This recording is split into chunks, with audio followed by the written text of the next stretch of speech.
Assalamualaikum warahmatullahi wabarakatuh. Apa kabar sahabat Panti Nugroho? Semoga semua dalam keadaan sehat ya. Oke, pandemi belum berakhir. Kita harus tetap mematuhi protokol kesehatan dengan 5M, yaitu dengan memakai masker, mencuci tangan, menjaga jarak, menghindari kerumunan, dan mengurangi mobilitas. Senang sekali saya, Kurnia Pujaning Tias. Pada hari ini saya akan menemani Anda selama 30 menit ke depan untuk berbincang santai tentang informasi kesehatan dan pelayanan di Rumah Sakit Umum Daerah Panti Nugroho Purbalingga. Tentunya pada acara Ngobras, Ngobrol Sehat, Sehat Awake, Nambah Ilmune. Acara ini merupakan suatu program rutin dari Rumah Sakit Umum Daerah Panti Nugroho Purbalingga yang diselenggarakan secara live melalui 4 media sosial, yaitu Facebook, YouTube, Zoom, dan Instagram. Jadi sahabat Panti tidak perlu khawatir dan masih bisa berkonsultasi secara online atau bertanya melalui media sosial kami. Baiklah, pada hari ini kita akan berbincang bersama dokter spesialis dan telah hadir di hadapan Anda, dokter spesialis penyakit dalam dari Rumah Sakit Umum Daerah Panti Nugroho Purbalingga, Dr. Rano Ismail, spesialis penyakit dalam Vinasim. Selamat pagi dokter. Pagi. Pagi, gimana kabarnya nih dok? Alhamdulillah baik. Alhamdulillah, selalu sehat ya dok ya? Insya Allah. Baik. Ya, baiklah sahabat Panti, Dr. Rano Ismail adalah salah satu dokter spesialis penyakit dalam yang ada di Rumah Sakit Umum Daerah Panti Nugroho Purbalingga. Beliau praktek setiap hari Senin, Rabu, dan Jumat. Oke dok, oke. Oke, jamnya itu di jam 8 pagi sampai jam 12 siang ya dok? Baik. Ya, ini dokter, untuk perbincangan mungkin bisa kita mulai ya dok? Iya. Hari ini kita akan membahas hal-hal yang perlu diperhatikan dari vaksin COVID-19 nih dok ya.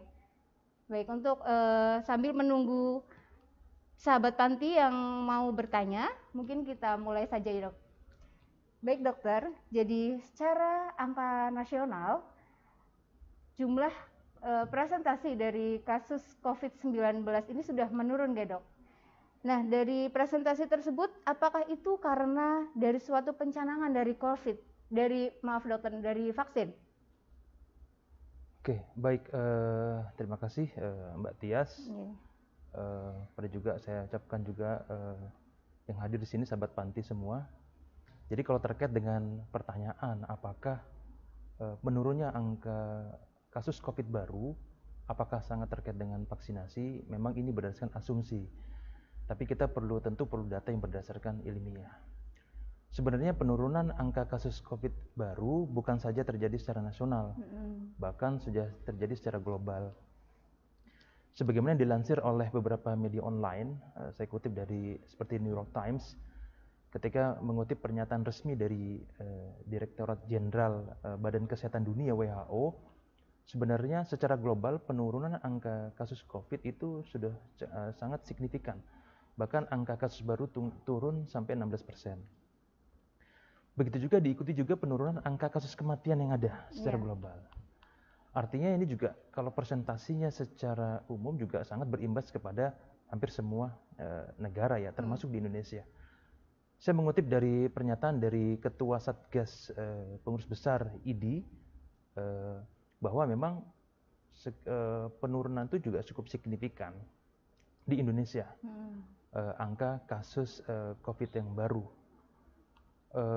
Bahkan kalau kita lihat secara real saja, beberapa rumah sakit yang sebelumnya kita memberikan pelayanan kasus-kasus ruang isolasi COVID, maka kalau kita lihat faktanya kan angka morbiditas kesakitan yang akhirnya pasien-pasien perlu dirawat dengan cukup intens ini kan sangat berkurang. Bahkan beberapa rumah sakit, ya mungkin secara nasional bahkan secara lokal pun kita di sekitar Banyumas ataupun Purbalingga, beberapa rumah sakit bahkan sudah menutup beberapa tempat isolasinya.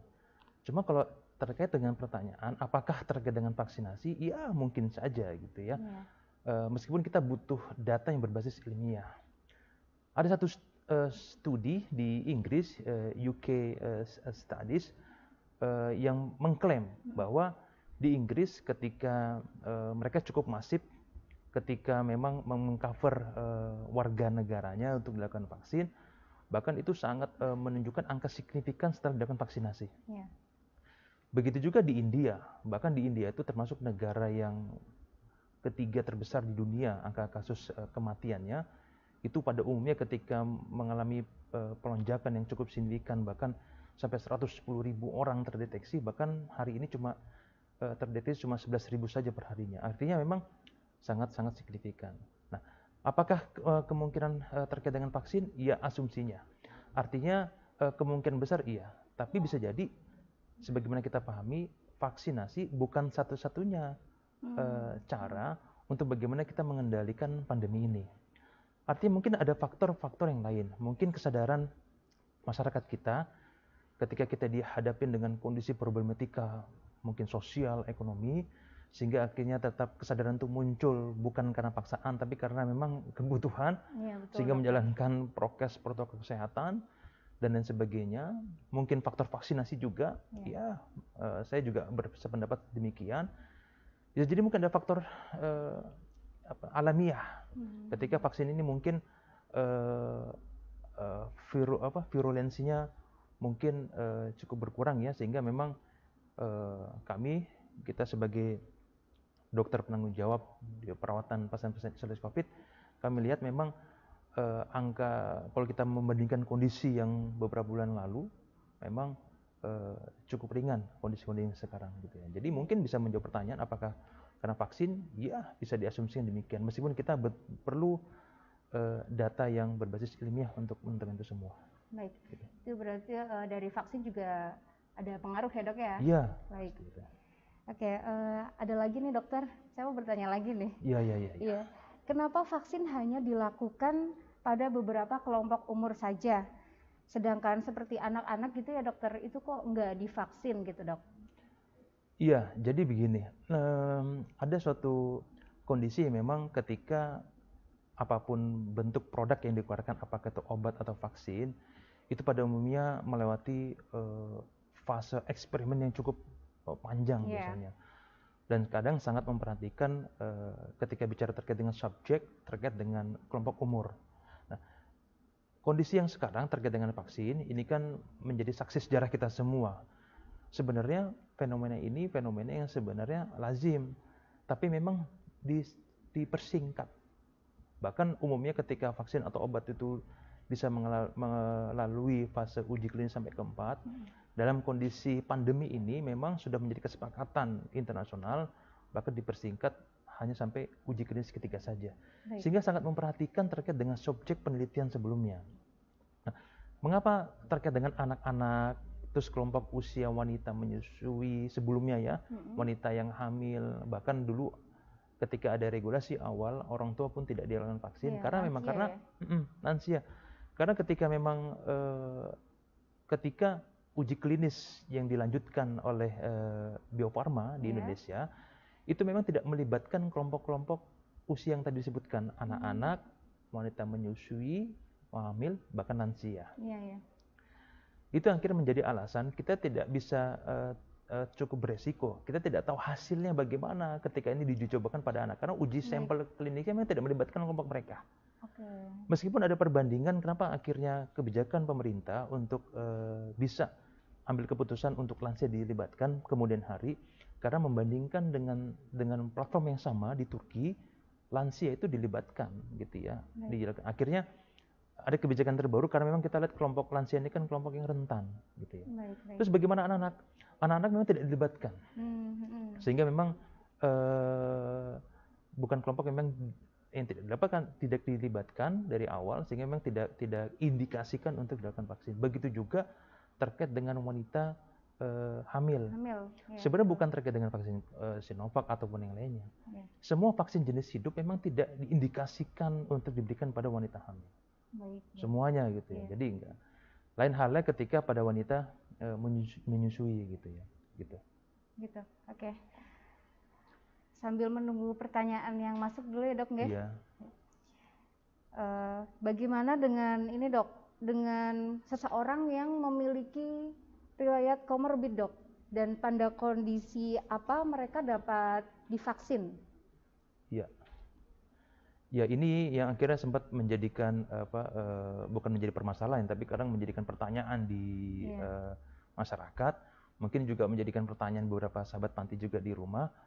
Jadi ada kondisi-kondisi komorbid memang akhirnya menjadi bukan penghalang ya, cuma memang ada itu menjadi variabel yang harus kita perhatikan. Contoh misalnya kondisi di Indonesia ini kan kasus seperti hipertensi, diabetes mellitus, dan kelainan-kelainan komorbid lainnya. Menjadi acuan dari regulasi rekomendasi yang dikeluarkan oleh PB Papdi, Pengurus Besar Kolegium Penyakit Dalam Indonesia, bahwa pada kondisi-kondisi komorbid yang demikian, pada dasarnya boleh dilakukan vaksin dengan catatan ketika dalam kondisi yang mungkin stabil. Contoh misalnya diabetes mellitus. Kalau memang kadar gula darah cukup baik, kondisinya umum baik, maka tidak ada halangan untuk dilakukan vaksin. Khusus pada lansia ya. Gitu. Pasien hipertensi gitu ya. Nah mungkin pada hipertensi kemarin yang direkomendasikan ketika tensi di bawah 180 per 90 atau 100 gitu. Nah itu dan melihat kondisi klinisnya jika cukup stabil maka tidak ada alasan untuk dilakukan vaksin. Baik.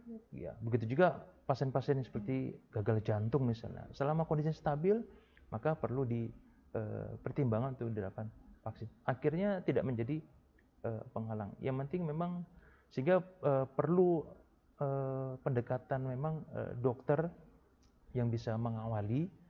Karena kalau kita perhatikan memang pada melakukan vaksinasi pada kelompok-kelompok yang lansia memang cukup problematika dibandingkan yang mungkin usia-usia produktif muda ya, Dok, ya? Iya, usia muda. Ya, jadi alangkah baiknya untuk masyarakat yang memiliki komorbid seperti hipertensi, diabetes, alangkah baiknya untuk dikonsultasikan dengan dokter terlebih dahulu ya, Dok. Benar, ya. Jadi gitu sahabat panti. Jadi jangan lupa yang memiliki komorbid ini atau seperti tensinya yang biasa tinggi, dia memiliki riwayat diabetes, segeralah dikonsultasikan atau diperiksaan terlebih dahulu ke dokter spesialis ya. Ya dokter, saya mau bertanya lagi ya, Dok? Iya. Baik, sambil menunggu pertanyaan yang dari sahabat panti di rumah, mungkin nanti langsung bisa berkomentar nggih. Ini dokter, ini jadi kan begitu banyak produk vaksin nggih, Dok nggih. Ada beberapa itu yang katanya itu mengandung ini, Dok, tripsin babi gitu, Dok. Itu apakah benar, dokter? Kemudian perbedaan dan keunggulan dari masing-masing vaksin itu apa, dokter? Ya baik, mungkin saya jawab pertanyaan yang kedua dulu ya, Mbak Tias ya. Oke, baik dokter. Jadi memang beragam usaha setiap negara untuk memproduksi berbagai macam platform vaksin. Memang sebenarnya teknik metodenya bisa jadi berbeda, tapi tentu dengan tujuan yang sama, ya.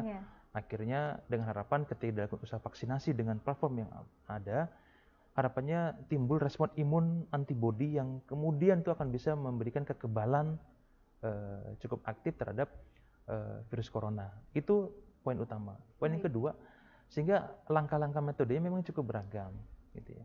Contoh mungkin yang cukup familiar yang di Indonesia kita awal, ketika kita memakai vaksin Sinovac, itu sebenarnya tekniknya adalah teknik yang cukup lazim yang biasa yang kita gunakan. Itu dengan menggunakan virus yang utuh yang diinaktifkan. Gitu ya. Sedangkan seperti yang lain seperti Pfizer ataupun Moderna gitu ya, AstraZeneca, itu biasanya dengan teknik yang cukup baru sebenarnya di ilmu kedokteran. Bahkan di cukup yang baru lah, karena mereka menggunakan modifikasi RNA dengan bagian gen spike-nya yang ditanamkan adenovirus ya, dengan berbagai macam yang sebenarnya justru lebih rumit. Iya. Gitu ya. Itu yang akhirnya hasilnya keluar hasil produk vaksin gitu ya. Iya. Sehingga memang ada perbedaan, itu salah satunya tekniknya. Kemudian juga terkait dengan storage-nya itu juga akhirnya menjadi perbedaan signifikan. Karena seperti Pfizer, Moderna gitu ya, itu butuh penyimpanan storage yang cukup dingin, bahkan bisa sampai minus 70 derajat Celcius dibandingkan Sinovac yang cukup mungkin dengan suhu sampai 2-8 derajat Celcius. Itu akhirnya menjadi pertimbangan oleh Kementerian Kesehatan dan PBID juga yang mengamini juga bahwa memang kalau kita pertimbangkan dengan kondisi geografis kita di negara kita, tentu secara efisien efektif tentu adalah Sinovac ya, gitu ya. Terlepas dari mereka karena penyimpanannya mungkin cukup mudah, gitu ya. Dibandingkan itu semua. Nah, terus terkait dengan pertanyaan yang pertama tadi. Iya, yang pertama itu dok. Iya. Yang berbagai. Jadi memang gini, beberapa enzim itu memang kadang, beberapa vaksin itu kadang dalam proses pembuatannya, itu kadang dalam proses pemilihan terkait dengan sel virusnya dengan sel inangnya, itu kadang perlu mediator, katalisator dengan tripsin. Yang fungsinya untuk memisahkan sel yang tervirus, sehingga apa? Ketika virusnya bereplikasi, itu ketika diambil untuk diekstrak gitu ya, itu tidak hancur. Maka secara eksperimen sekali, ini bagi yang ahli yang tentu lebih paham, itu menggunakan tripsin itu untuk memilah, untuk akhirnya dibiarkan kemudian. Dan katalisator itu adalah dengan tripsin. Apakah semua vaksin produk itu menggunakan tripsin untuk pemilihan? Tidak semua, gitu ya. Sinovac tidak menggunakan demikian, tapi kayak AstraZeneca, gitu ya, Moderna itu menggunakan tripsin. Dan memang dalam proses pembuatannya, umumnya lazimnya tripsin yang digunakan adalah tripsin enzim dari babi. Gitu ya. Gitu. Itu terkait dengan pertanyaan yang pertama, gitu. Lalu ini dok, jadi kita kan mayoritas Muslim nih dok. Untuk halalnya gimana dok? Untuk apakah dengan yang mengandung tripsin babi itu halal untuk kita berikan gitu dok? Baik, jadi gini, terima kasih Mbak Tias. Ini mungkin juga pertanyaan kita semua, sahabat Panti ya. Jadi kita perlu jelaskan apakah produk hasil akhir ini mengandung tripsin babi, atau dalam proses pembuatan vaksin ini awalnya bercampur dengan tripsin babi. Harus dibedakan. Gitu ya. Faktanya secara ilmiah, ketika vaksin ini dilakukan, itu tripsin babi itu hanya sebagai katalisator, sehingga produk akhirnya itu sama sekali tidak mengandung tripsin, elemen-elemen suatu yang mungkin bagi kita mayoritas kaum muslim suatu yang diharamkan. Jadi itu, jadi sebenarnya tidak ada kandungannya. Tidak ada ya dok sama sekali. Mungkin yang jadi pertanyaan gini, kenapa kok fatwa MUI gitu ya, terus beberapa seperti PP Muhammadiyah juga punya suara yang sama. Ini kan isunya kan terkait dengan AstraZeneca, ya, bahwa mengandung babi gitu ya, haram tapi boleh digunakan ketika dalam kondisi darurat. Ini izin menyampaikan ya, sebenarnya yang harus orang yang ahli yang menyampaikan ini. Saya sih baru belajar Mbak Tias. Tapi ini terkait dengan fikih, mungkin sedikit saya bisa menjelaskan. Ini terkait dengan perbedaan ikhtilaf, perbedaan pendapat. Ada istilah namanya istihalah, ada istilah namanya istihlaf. Istihalah itu adalah transformasi zat dari zat yang lama menjadi zat yang baru. Gitu ya. Nah, sebagian jumhur ulama sepakat perubahan transformasi zat dari zat yang baru menjadi zat lama jadi zat baru, maka dihukumi zat yang barunya, meskipun berasal dari zat yang haram sekalipun. Contoh, bangkai itu dalam Islam kan suatu yang haram. Iya, betul, Dok. Tapi ketika diuraikan dalam kondisi-kondisi yang mungkin melalui fermentasi dan sebagainya, itu bahkan bisa menjadi garam. Pertanyaannya, garam itu halal atau haram? Mungkin yang mudah gini, kita memakai minyak bumi misalnya, yang kita gunakan bahan bakar, itu kan berasal dari bangkai-bangkai mungkin makhluk zaman purba dulu yang akhirnya menjadi minyak gitu ya. Pertanyaannya apakah kita gunakan sesuatu yang haram? Sehingga jumhur ulama sepakat menghukuminya bukan dengan suatu sumbernya, tapi produk hasil akhirnya. Gitu ya. Itu terkait dengan istihalah. Kemudian terkait dengan istihlak, bagaimana proses pembuatan zat makanan ataupun obat yang bercampur dengan sesuatu yang sifatnya najis misalnya. Contoh sepertinya vaksin ini. Maka jumhur ulama sepakat hal yang demikian itu tidak bisa dihukumi sesuatu yang haram. Kenapa? Karena kandungannya juga udah hilang gitu loh.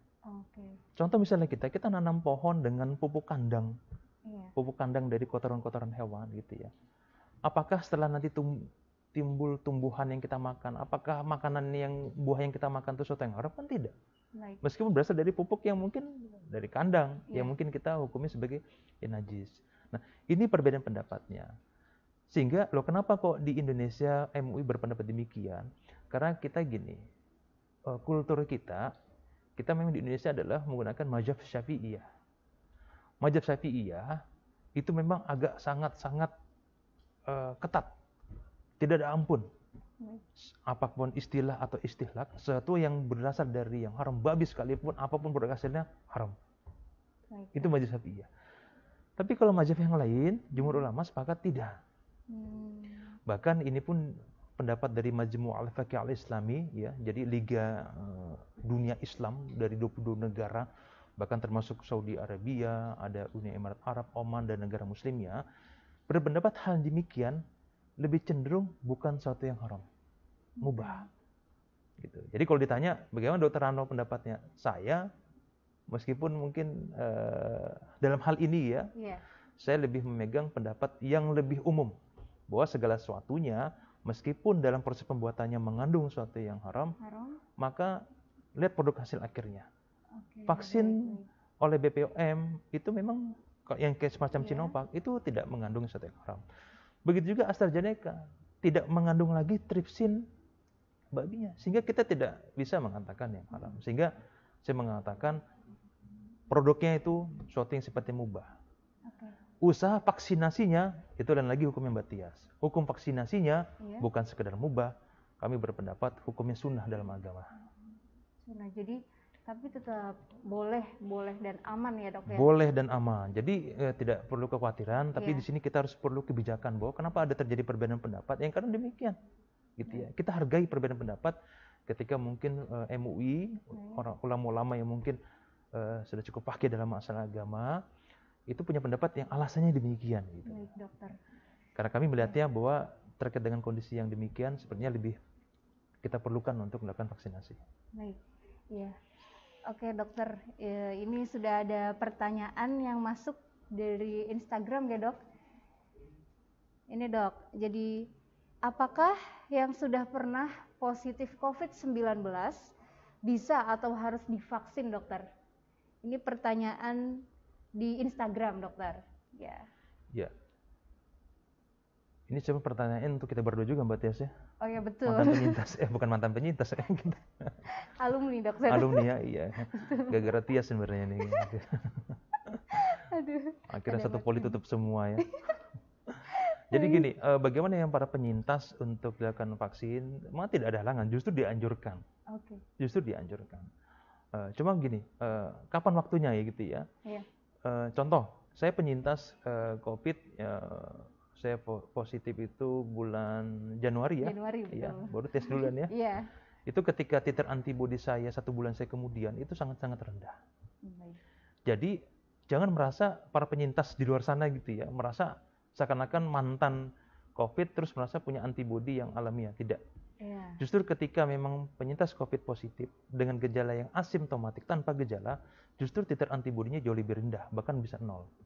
Dibandingkan penderita COVID dengan gejala yang berat terus sembuh. Nah, artinya antibodinya cukup ada. Pertanyaannya gini kemudian, kapan harus divaksin? Sebenarnya secepatnya. Baik. Cuma masalahnya terkait dengan skala prioritas hari ini gitu ya, karena kebutuhan juga yang mungkin supply and demand-nya mungkin juga tidak mudah mengurusnya, sehingga Mbak Tia sabar dulu gitu ya. Iya, betul, mungkin Dokter. akhirnya rekomendasi PABDI nunggu 3 bulan, maka kita berharap nanti akan ada kita menjadi prioritas berikutnya untuk dilakukan vaksinasi gitu ya. Oke, Dokter. Justru dianjurkan. Oke. Mau menyanggah lagi ya Dok ya. Berarti meskipun jadi kita sudah positif, kemudian kita cek titer antibodi, itu belum dalam waktu beberapa bulan itu Dokter. Mungkin kita baru terkena 1 bulan. Nah, kita langsung cek titer antibodi dan itu hasilnya mungkin rendah itu Dokter. Dan itu layak untuk langsung divaksin atau tetap harus menunggu beberapa bulan? Ketika ini maksudnya untuk para penyintas atau yang gimana? Penyintas COVID ya? Iya Dokter. Ya. Sebenarnya tidak ada rekomendasi acuan apakah para penyintas perlu dilakukan titer antibodi. Iya. Mungkin jika terkait dengan kepentingan penelitian mungkin iya. Iya. Sehingga saran kami para penyintas mungkin prioritasnya bukan menyelesaikan titer antibodi justru. Mempersiapkan diri mental untuk dilakukan vaksin berikutnya. Oke, jadi dan hal yang bisa dilakukan adalah tetap protokol kesehatan. Siap, dokter. Tapi apakah salah? Ya enggak, kalau memang ada minat untuk dilakukan penasaran untuk melihat bagaimana titer antibodinya. Oke, yang penting dalam jangka waktunya itu ya dok ya, Iya. sudah terpenuhi. Ya, ada lagi nih dok pertanyaan di Instagram juga. Berapa lama vaksin COVID-19 dapat melindungi kita nih dokter? Baik, ini pertanyaan yang memang sering cukup ditanyakan ya sahabat Panti. Jadi sampai detik ini juga mungkin nanti saya perlu gali terkait dengan informasi yang update. Memang setiap platform yang ada itu belum bisa memberikan jaminan berapa lama waktunya. Tapi kalau mengutip dari pernyataan dari Kementerian Kesehatan, itu vaksin COVID itu bisa memberikan daya tahan lama sampai 1 tahun. Ya. Karena ini suatu hal yang sifatnya baru bagi kita dan proses ini masih berlanjut ya. Penelitian-penelitian yang ada yang dilakukan oleh Bio Farma di Bandung, relawan-relawan yang perlu divaksin itu juga tetap harus diikuti terus sampai sekarang. Artinya apa? Penelitian ini mesti berlangsung gitu. Bahkan salah satu studi menyebutkan salah satu platform seperti Moderna itu bahkan hanya 3 bulan terbentuk, ya. Tapi belum perlu kita validasi terkait dengan datanya. Tapi yang cukup menarik adalah semakin kelompok umur usia produktif yang cukup baik, usia 18 sampai 55 tahun, itu memberikan kekebalan antibodi cukup baik. Karena respon imunnya ketika memang usia muda. Tapi ketika melibatkan kelompok umur lebih usia lanjut, biasanya penurunan titer antibodi cukup rendah. Tapi justru yang kita harapkan adalah ketika adanya faktor yang sifatnya konsep herd immunity.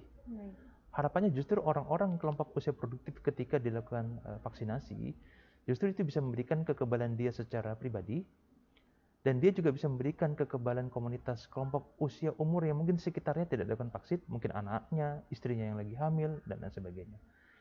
Bahkan bisa memberikan komunitas masyarakat usia lansia yang mungkin cukup rentan. Itulah konsep yang namanya herd immunity. Sehingga terkait dengan pertanyaan, tidak perlu dikhawatirkan, ya. Jadi tetap saja nanti kita bisa menyambut usaha baik ini untuk tetap divaksinasi. Gitu. Tetap diikuti saja ya dok. Ikuti saja. Baik. Ya oke. Kemudian ada lagi nih dok. Pertanyaan melalui Zoom nih dok.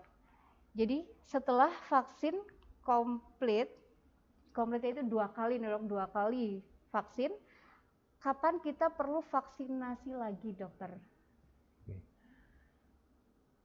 Baik, ini yang menjadi acuan hari ini kalau kita bicara terkait dengan platform Sinovac, ya,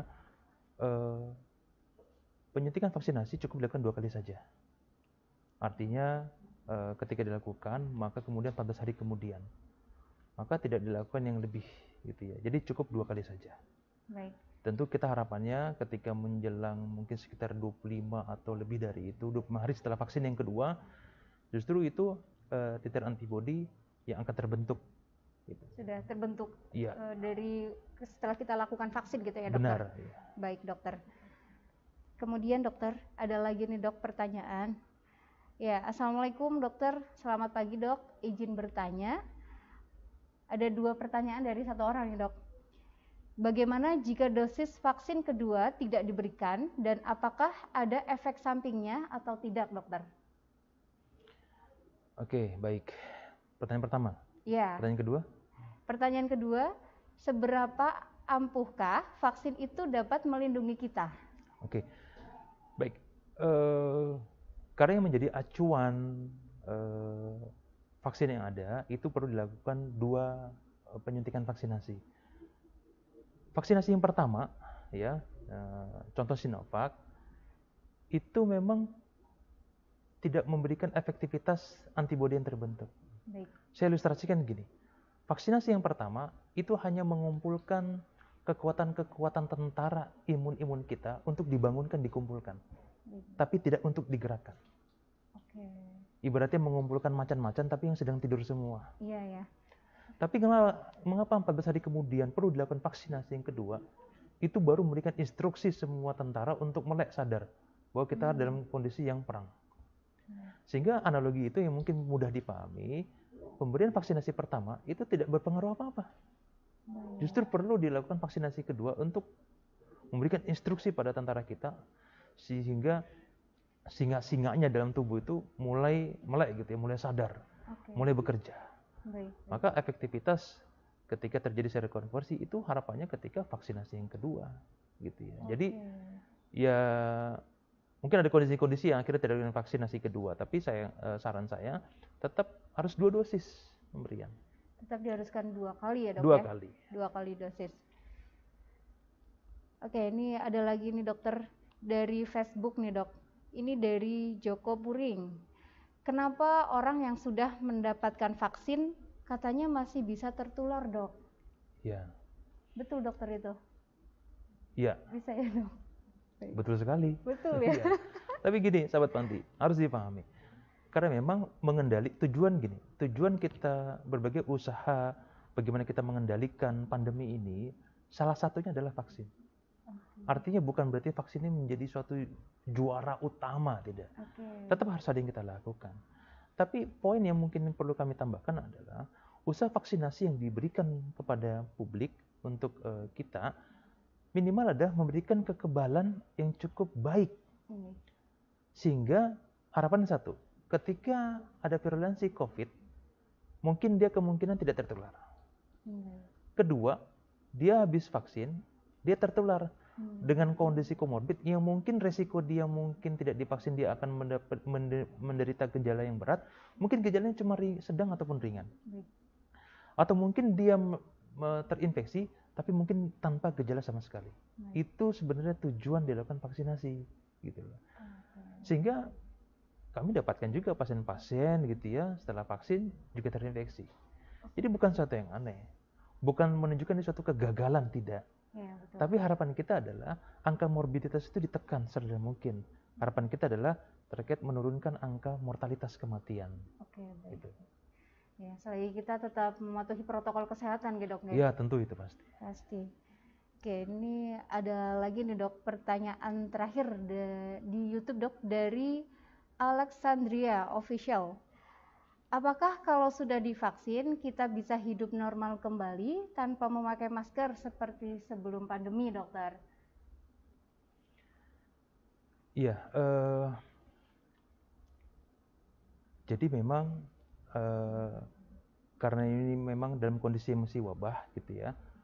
Bahkan kalau kita melihat kondisi di Indonesia, ada indikator yang cukup ilmiah ini berdasarkan data epidemiologi, positivity rate kita ini masih cukup tinggi. Baik. Artinya itu menunjukkan bahwa jumlah kasus kita sebenarnya cukup tinggi dibandingkan dengan jumlah tes ataupun tracing ya. Okay. WHO menyarankan bahwa negara yang paling baik adalah ketika positivity rate-nya itu di bawah 5%. Okay. Gitu. Nah, kita di Indonesia itu masih tinggi, bahkan pernah mencatat sampai 40%. Artinya apa? Angka terdeteksinya itu ada, tapi testingnya, tracingnya rendah. Gitu. Okay. Sehingga menunjukkan bahwa kita ini masih, meskipun angkanya menurun, tapi pandemi ini belum berakhir. Gitu. Sehingga sahabat Panti ataupun di mana juga, maka harus biasakan untuk dalam habits, menjadi suatu habits biasa bahwa masker ini menjadi suatu yang sudah menjadi bagian kita ya. Iya. Ya. Betul. Memakai masker dengan benar gitu ya, mencuci tangan, betul, menjaga jarak gitu ya. Betul. Tetap menjaga mobilitas gitu ya, menghindari kerumunan, maka itu suatu memang pilihan yang kita tidak punya pilihan yang harus kita ambil. Iya. Karena kenyataannya memang di negara kita itu masih cukup tinggi gitu ya, sehingga meskipun divaksin, maka tetap protokol kesehatan juga harus dijaga. Oke. Jadi dari vaksin ini emang kita itu bentuk ikhtiar nih dok nih. Benar. Betul. Iya. Oh ya dokter, ini mungkin ada pesan dan saran yang mau disampaikan untuk sahabat Panti nih dok. Ya, pesan-pesan kami mungkin untuk kita semua, untuk sahabat Panti yang di mana saja mendengarkan acara Ngobras kita, maka ketika ada usaha dengan ada kondisi pandemi yang hari ini terus berlangsung gitu ya, kita jangan lengah dengan kondisi yang COVID menurun gitu ya. Betul. Saya kasih gambaran, kita kemarin itu saya di rumah sakit luar itu ya, ini beberapa hari ini angka kasus penderita kasus baru isolasi itu mulai meningkat lagi. Iya. Nah, bisa jadi ini bentuk ketika abainya kita dengan Betul. kondisi yang ada. Artinya apa? Pandemi ini meskipun secara global turun, tapi belum berhenti ini pandeminya. Belum berakhir ya, Dok? Belum berakhir. Sampai kapan? Wallahu a'lam. Ya. Betul. Maka dalam kondisi seperti ini kita diperlukan ikhtiar yang paling baik. Baik. Bagi kita semua, apapun latar belakang kita, profesi kita, maka seharusnya bisa menjadi peranan di masyarakat. Baik, Dokter. Bisa menjadi contoh. Bisa menjadi contoh minimal untuk anak-anaknya, untuk istrinya gitu ya, bahkan untuk masyarakat. Vaksin memang sebagai salah satu ikhtiar saja. Tapi kalau kita niatkan bukan sekedar keterpaksaan, mungkin kesannya nggak ada nilainya. Iya. Tapi kalau kita niatkan ini sebagai bentuk ibadah ikhtiar kita kepada Allah, insya Allah akan memberikan manfaatnya dan mungkin Allah akan berikan pahala untuk kita semua. Gitu. Jadi tetap ambil peranan, gitu ya. Ini mungkin nanti kemudian ada vaksinasi lagi ya dalam kelompok berikutnya, maka niatkan saja nih sebagai bentuk ibadah kita. Sampai nanti kemudian Allah akan tentukan nanti kapan ini lalu berakhir. Nah itu mungkin kita berharap nanti sebentar lagi menjelang Ramadan ya. Iya, nah, kemudian nanti Allah akan berikan nusrohnya di situ. Amin. Ya. Sehingga nanti mungkin kita akan bisa terbebas dari ini semua. Gitu. Ramadan pandemi udah selesai gitu ya, Dok. Bisa. Mudah-mudahan. Baik, terima kasih banyak dokter untuk waktunya. Ya, untuk pertanyaan yang belum sempat terjawab, akan kami jawab pada kolom komentar di media sosial Rumah Sakit Umum Daerah Panti Nugroho Purbalingga. Untuk pertanyaan di via Zoom yang belum terjawab akan dijawab melalui website. Baiklah, sahabat Panti, sebelum perbincangan kita akhiri, perlu saya sampaikan bahwa Rumah Sakit Panti Nugroho kini sudah menjadi Rumah Sakit Umum Daerah yang ada di Purbalingga. Pelayanan di Rumah Sakit Umum Daerah Panti Nugroho bukan hanya dokter spesialis obstin saja, tetapi ada dokter spesialis dalam, bedah, syaraf, anak, THT, dan gigi. Dan juga ada keunggulan di RSUD Panti Nugroho, meskipun kami rumah sakit umum milik pemerintah, tapi kami melayani pemeriksaan poliklinik pagi dan sore. Untuk jadwal bisa dilihat di alamat website kami, rspantinugroho.purbalinggakap.go.id, dan juga melalui media sosial kami. Demikianlah saya, Kurnia Pujaning Tias, dan Dr. Rano Ismail, spesialis penyakit dalam Venasim, mohon undur diri. Terima kasih dan wassalamualaikum warahmatullahi wabarakatuh. Waalaikumsalam.